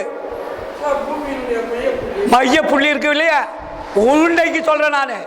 உருண்டையினுடைய மையமாக உள்ளே இருப்பது அதுக்கு பேரு அகம். அதற்கு வெளியே சுற்றி கொண்டிருப்பது அகப்புறம். புறம், புறப்புறம்னு பேர் வச்சார். அகம் என்பது ஆன்மான்னு சொன்னார் இல்லையா? தெளிவுபடுத்துறாரா? அகம் என்பது ஆன்மா, அகப்புறம் என்பது ஜீவன், புறம் என்பது கரணங்கள், புறப்புறம் என்பது இந்திரியங்கள். உடம்ப வந்து 4ஆ பிரிச்சார். இப்ப இந்த 4 எங்க இருக்கு? உடம்புக்குள்ள. அகம் என்பது என்ன? ஆன்மான்னு சொல்லிட்டார் இல்லையா? அப்ப அந்த உடம்பை என்ன பண்ணாரு? 2ஆ பிரிச்சார். அண்டம் பிண்டம்னு பிரிக்கிறார். தலைக்கு மேல் உள்ளது அண்டம், தலைக்கு கீழ் உள்ளது பிண்டம். பாருங்க, ஒரு டீச்சர் ஒரு மாணவனுக்கு டீச்சிங் பண்ற மாதிரி வள்ளலார் எழுதி வச்சிருக்காரு. ஒரு அழகா குழந்தைக்கு கூட புரிஞ்சுக்கிற மாதிரி. இந்த உடம்பு கழுத்துக்கு கீழே பிண்டம், கழுத்துக்கு மேலே அண்டம். அப்ப அண்டம் என்பது என்ன? அண்டத்தில் என்ன இருக்கிறதுன்னு சொல்றார் அங்க. அண்டத்தில் அகம் என்பது அக்னி, பிண்டம் என்பது அந்த அகம் என்பது அக்னி, அகப்புறம் என்பது சூரியன், புறம் என்பது சந்திரன், புறப்புறம் என்பது நட்சத்திரங்கள். அங்க பிரிச்சார், அதை இங்க பிரிக்கிறார். அப்ப அகம் என்பது ஆன்மா. ஆன்மாவினுடைய மைய புள்ளி எங்க இருக்குது? தலையில. அதான் உச்சிக்கு கீழே உள்நாக்குக்கு மேல சென்டர் பாயிண்ட் சொல்றோம்ல. ஒரு ரவுண்டினுடைய உள்பகுதியில மத்தியில, அதுதான் ஆன்மா இருக்கக்கூடிய இடம். அதுக்கு பேர் அகம்னு பேரு. அந்த அகத்தில் இருக்கக்கூடிய ஆன்மா என்ன வண்ணங்களாக இருக்கிறது? 2 வண்ணங்களாக இருக்கிறது. என்ன வண்ணம்? வெண்மையும் மஞ்சளும். அப்ப மஞ்சள் எது, வெண்மை எது? ஒரு வெள்ளைன்னு சொல்லிட்டார் நம்ம தலைவர். ஆன்மா வெள்ளை வரணும்னு சொன்னார்ல, நீங்க வந்தீங்களா? அப்ப இல்லை. ஏன்னா நம்ம ஆராய்ச்சி பண்ணணும். சொல்லுவது தப்பு இல்லை, மறுபடியும் நம்ம புரிஞ்சுக்கணும். அப்போ அகத்தில் என்ன இருக்கு, என்ன வண்ணம் இருக்கு? சரி, இதுக்கு என்னாச்சு? 25 ஆண்டுகளுக்கு முன்னாடி அண்ணா அறிவாலயத்தில் போய் மீட்டிங் போட்டிருந்தாங்க சன்மாரிகள். அப்போ தமிழ்நாட்டில் இருக்கக்கூடிய முக்கியமான சன்மாரிகளாக வந்துட்டாங்க இந்த கொடியினுடைய பிரச்சனை தீர்க்கறதுக்காக. மூப்பா பாலு, பூரணடிகள், துறவி கந்தசாமி, பழசன் மூனாறு, டாக்டரு, விழுப்புரம் கோவிந்தசாமி, இன்னும் நிறைய பேர் எல்லாருமே வந்திருந்தாங்க. நிறைய தமிழ்நாட்டில் யார் விரலிட்டு எண்ணக்கூடிய விஷயம் தெரிஞ்ச அன்பர்கள்லாம் வந்தாங்க. அப்போ நான் சின்ன பையன், சன்மார்க்கத்தில் ரொம்ப சின்ன பையனாக இருப்பது நான் தான். இது ரொம்ப நாளாக நம்மளை போட்டு குறைஞ்சிக்கிட்டே இருந்தது. நான் என்ன பண்ணேன், நேராக வீட்டுக்கு போய் ஒரு முட்டையை வேவிச்சு பாக்கெட்டில் போட்டுட்டு வந்துட்டேன். வாங்க, பாக்கெட்டில் வந்த உடனே டேபிளில் வண்ணங்களை பற்றி, அகத்தை பற்றி, புறத்தை பற்றி பேசி கொண்டிருந்தார்கள். அப்போ நேராக என்னுடைய பேச்சு வந்துச்சு. முட்டை எடுத்த அவங்க முன்னாடி உடைச்சேன். அது மேலே ஓடுக்குள்ளே ஒரு மெல்லிய தோடு இருக்கும், அதையும் பிரித்தேன். அதுக்கப்புறம் முட்டையினுடைய உருவம் வந்தது. அப்போ முட்டையினுடைய உருவத்தில் என்ன இருக்குது? அதில் மேலே மேல் பாகம் எது பாகம்னு தெரியுமா? முதல்ல முட்டைக்கு மேல் பாகம் எது, அடிபாகம் எது சார்? வள்ளலார் என்ன சொல்றாரு? மேல்புறம் மேல்புறம் மஞ்சள் வர்ணம், அடிப்புறம் வெள்ளை வர்ணன்றார். அப்போ மேல்புறம் அடிப்புறம்னே நமக்கு ஒன்றும் தெரியாது. அப்போ ஒரு முட்டை வடிவத்தில் மையமாக இருப்பது மஞ்சள் கரு, ரவுண்டாக இருக்கும், அது ஷேப் இருக்காது. வெள்ளை கருவில் மட்டும் ஷேப் இருக்கும். பார்த்தீங்களா? நீங்கள் முட்டையை உடைக்கிறவங்களுக்கெல்லாம் தெரியும். வெள்ளைக்கரு எப்படி இருக்குது? ஒரு ஷேப்பாக இருக்கும். அதுக்கு என்ன ஷேப்புன்னு சொல்கிறது சார்? ஆமாம், ஓவல் ஷேப் மாதிரி இருக்கும். ஆனால் மஞ்சள் கருவில் ஷேப் இருக்கா? கரெக்டாக இருக்கு, ரவுண்டு. அதில் கொஞ்சம் கூட ஒரு இந்த பக்கம் இழுத்துக்கிட்டு இருக்காது. நீங்கள் வேவிச்ச முட்டையை உடைச்சிங்கன்னா மஞ்சக்கரு 2 வெள்ளை தோலை எடுத்துட்டிங்கன்னா உள்ள அந்த மஞ்சக்கரு அப்படியே எடுத்து காட்டுங்க, அழகான உருண்டை, ஒரு கோழி குண்டு மாதிரி இருக்கும். தனியாக எடுக்கலாம், அது தனியாக எடுக்கிற மாதிரி இருக்கு பாருங்க. ஆனால் வேவிக்காது இருக்கும்போது நீங்கள் தனியாக எடுக்கிறதுனா கஷ்டம். 2ஐயும் உடைச்சிங்கன்னா கொல கொல கொலன்னு வந்துடும். அதை கட்டி ஆகிட்டு ஒருபாடு அதை வேவிச்சு இருக்கணும் போது என்ன ஆகுது? நீங்கள் வெள்ளையை எடுக்கலாம், மஞ்சளை எடுக்கலாம். ஆனால் வெள்ளையை உடைச்சோடனே என்ன வருது? மஞ்சள் வரணும். அப்போது அந்த மஞ்சளுக்குள்ள மையப்பகுதி ஒன்று இருக்குது, சென்டர் பாயிண்ட். அந்த மையப்பகுதி தான் கடவுள் என்ன ஆன்மா இருக்கக்கூடிய இடம். அப்போ ஆன்மாவுக்கு மேல்புறம் எது? ஆன்மாவுக்கு அடுத்தபடியாக இருப்பது மேல்புறம். நல்லா புரிஞ்சுக்க. அதற்கு அடுத்தபடியாக இருக்குது அடிப்புறம். எழுதுறாரு இல்லையா? கொடி விளக்கத்தில் உரைநடையில் எழுதியிருக்காருல்ல சார், ஆன்மா பேருபதேசத்தில் எழுதுறாருல, நம்மளுடைய நாபி முதல் புருவ மத்தி ஈராக ஒரு நாடி ஏறவும் இறங்கவும் இயங்கிக் கொண்டிருக்கிறது. எங்கிருந்து? தொப்புள் நாடியில் இருந்து ஆன்மாவுக்கு வரையிலும் ஒரு நாடி ஏறவும் இறங்கவும் இயங்கிக் கொண்டிருக்கிறது. ஏறவும் இயங்கவும்னா அப்படின்னு என்ன அர்த்தம்? இப்போ கொடி நீங்கள் அப்படி தானே ஏற்றுறீங்க. ஒரு கயிறு இழுத்தீங்கன்னா மேலே போகுது, இந்த கயிறு இழுத்தீங்கன்னா மேலே போகுது இல்லையா? ஏறவும் இறங்கவும் இயங்கிக் கொண்டிருக்கிறது தெளிவுபடுத்துறாரு பாருங்க அங்க. ஆனால் அங்கே ஒரு ஜவ் இருக்கிறது, இல்லாட்டி இறங்காது. இப்போ எப்படி ஒரு கிணத்துல ராட்டினம் இருந்தால் கிணறு தோண்டிட்டீங்க, ராட்டினத்தை போட்டு கயிறை கட்டினா என்ன பண்ணும்? அந்த கயிறு மாட்டுறதுக்கு ஒரு ஜவ்வு வேணும் இல்லையா? ராட்டினம் கிணத்துல ராட்டினம் வைக்கிறீங்களா சார்? கொக்கி. அந்த கொக்கி ஆன்மாவில் ஒரு ஜவ்வு தொங்குகிறது. எதற்கு? இந்த நாடி ஏறவும் இறங்குவதற்கு அது பயன்படுத்துறதுக்கு. அதான் ஜவ்வு. ஆன்மா இருக்கிறது, அது உன்னுடைய வர்ணம் மேல்புறம் மஞ்சள் வர்ணம், கீழ்ப்புறம் வெள்ளை வர்ணம், அதன் மத்தியில் ஒரு ஜவ்வு தொங்குகிறது. அந்த ஜவ்வில் புருவ மத்தியிலிருந்து நாபியிலிருந்து புருவ மத்தியராக ஏறவும் இறங்கவும் இயங்கிக் கொண்டிருக்கிறது இல்லையா? அப்போ இப்பொழுது நான் என்ன பண்ணேன்? அந்த கொடியை கட்டி கொண்டேன்.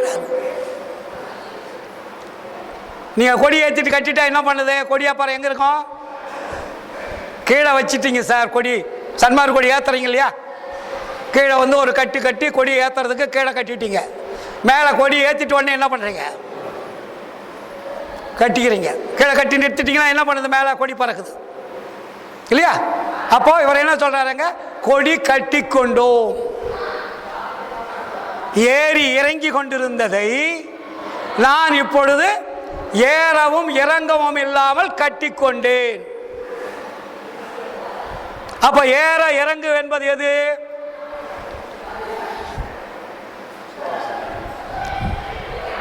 ஏற இறங்கு அதுதான் சுவாசம்.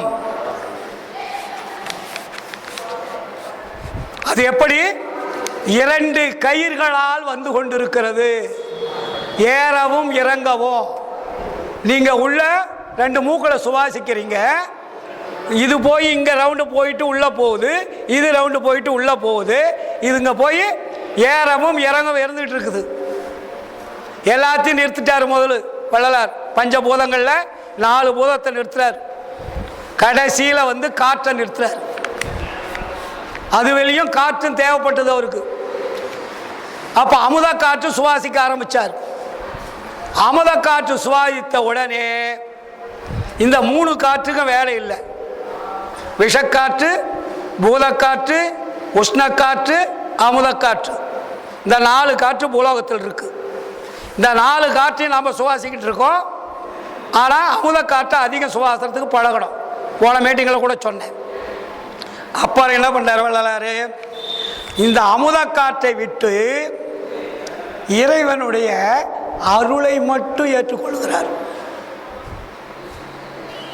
இறைவனுடைய அருள் அமுதன்னு பேரு. இதுக்கு அமுத காற்றுன்னு பேர் வைக்கிறாரு. அங்க அருள் அமுதன்னு பேர் வைக்கிறார். கந்தையா கரெக்டா? இங்க அமுத காற்றுன்னு பேர் வச்சாரு.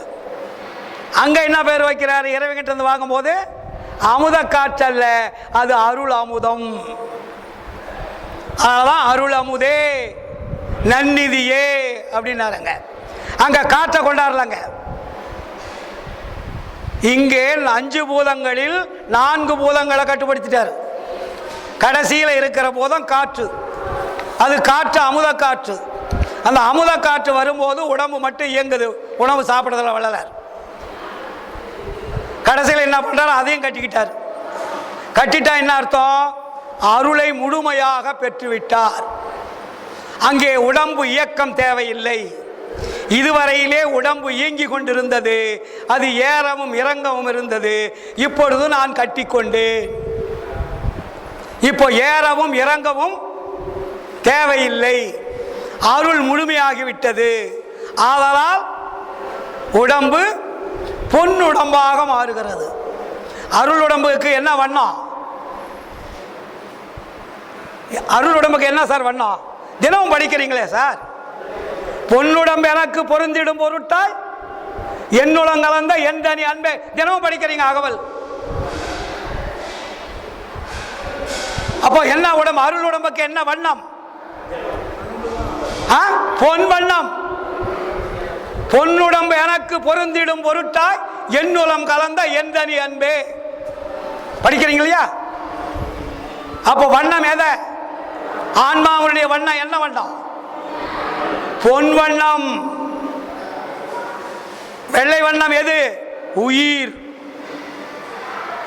உயிரை ஒரே வண்ணமாக 2 வண்ணங்களை ஒரு வண்ணமாக மாற்றினார் வள்ளலார். 5 வண்ணங்கள் இந்த உலகத்தில் மொத்தம். இந்த 5 வண்ணங்கள் பஞ்சபூதங்கள். பஞ்சபூதங்கள் கலவையில் பல கோடி வண்ணங்கள். இதில் ஆன்மாவனுடைய வண்ணம் பொன் வண்ணம். வெள்ளை வண்ணம் இல்லை. அதுக்கு உங்களுக்கு புரியறதுக்காக சொல்றேன். ஏன்னா ஒரு ஏதோ சொல்றாரு பாவம், தெரிஞ்சுக்கணுன்றதுக்காக சொல்றேன். சொல்லுவது தவறல்ல, புரிந்து சொல்ல வேண்டும் என்பதற்காக. அப்ப ஆன்மாவனுடைய வண்ணம் பொன் வண்ணம். அப்பதான் இதை சொல்றாரு. என்ன மாதிரி உடம்பா மாத்தணுன்றாரு? பொன்னுடம்பாக மாற்ற வேண்டும். தினமும் உரைநடை பகுதியில் எழுதுறாருல, இந்த உடம்பை ஊன உடம்பே ஒளி உடம்பாக மாற வேண்டும். ஒளி வெள்ளையா இருக்குமா சார்? ஒரு தீபத்தை ஏற்றி வச்சிருங்க, அது என்ன கலரு? பொன் வண்ணம். தெரியுது? சாதாரண ஒரு விளக்கலை எரியக்கூடிய தீபத்திற்கு வெள்ளை வண்ணம் வராது, வெளிச்சம் தான் வெள்ளையா இருக்கும். புரியுதுங்களா? அதனுடைய வெளிச்சம் இருக்குது இல்லையா, அது வெண்மையா இருக்கும். தீபம் என்பது சார் ஒரு சாதாரண ஒரு பல்பு போடுறீங்க வீட்டில், குண்டு பல்பு, அது நிறைய இருக்கு. அப்ப அந்த பல்புக்குள்ள என்ன இருக்கு? வண்ணம் ஒரு பீஸ் இருக்கு இல்லையா, சுவிட்ச் போட்ட உடனே அது உள்ள என்ன வெள்ளை வண்ணமா வருது?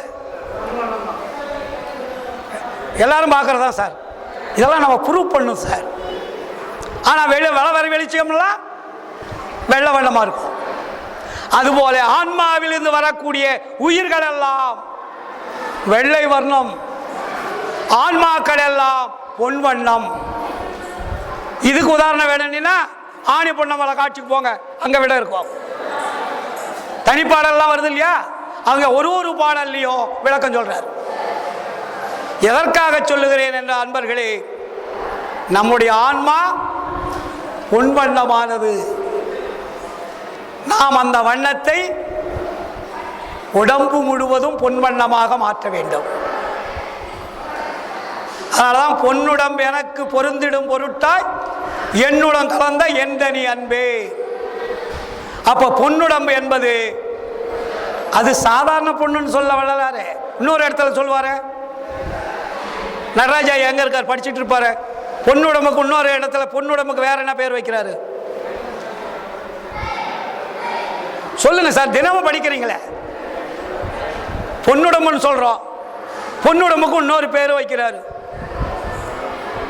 மாற்று குறையாத பசும்பொன். நம்ம பொண்ணல்ல, பொன்னுடம்புனா நம்ம ஏதோ தங்கம் நினைச்ச கூடாதுன்னு அவங்க பிரிக்கிறாருங்க. அது என்ன பொண்ணு? மாற்று குறையாத பசும்பொன்.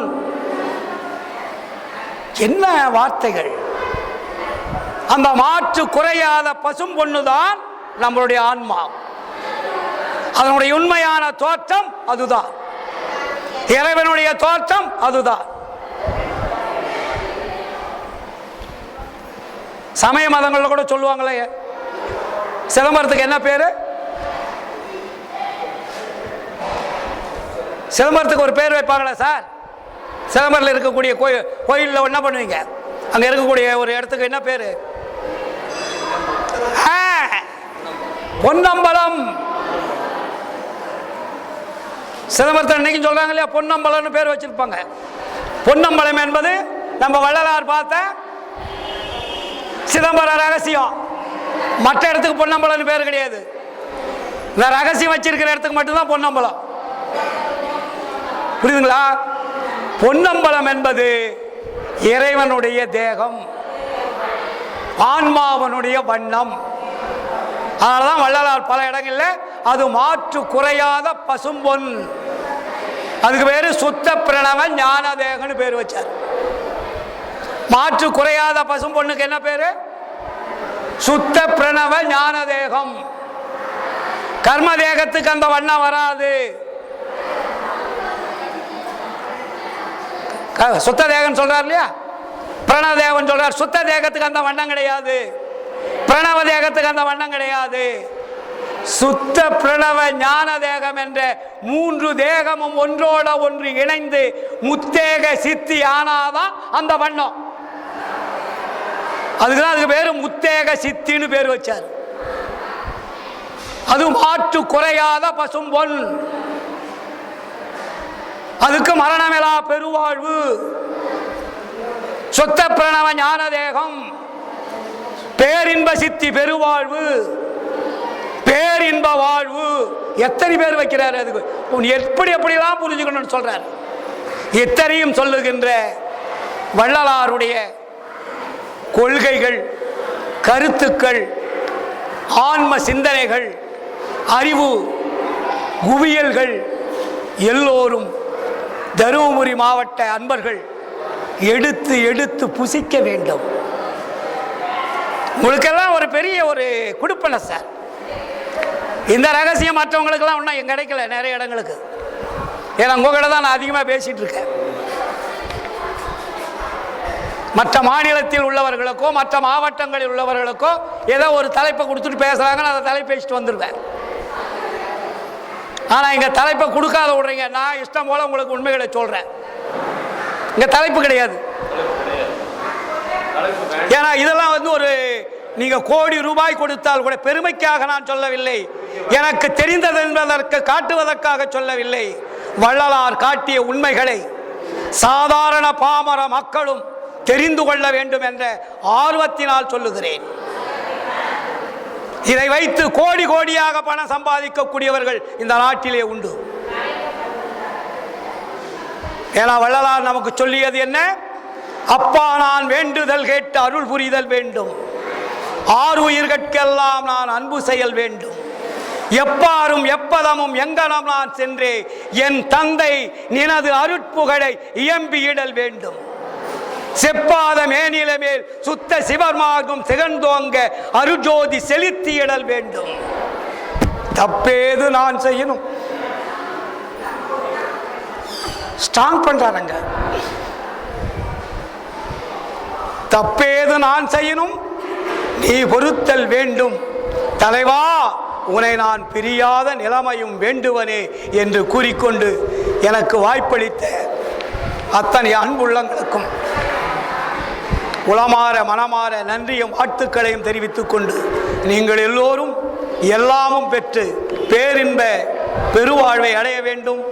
எல்லாம் வல்ல அருட்பெருஞ்சோதி ஆண்டவர் உங்களுக்கு எல்லா இல்லங்களிலும் தோன்றாக துணையாக இருந்து உங்களை தட்டி எழுப்பி விழிக்க வைத்து நல்வாழ்வு அளிப்பார் என்று கூறிக்கொண்டு எல்லா உயிர்களும் இன்புற்று வாழ்க, கொல்லா நெறியே குவலை அமலாம் ஓங்குக என்று கூறிக்கொண்டு என்னுடைய சிறிய உரையை நிறைவு செய்கிறேன்.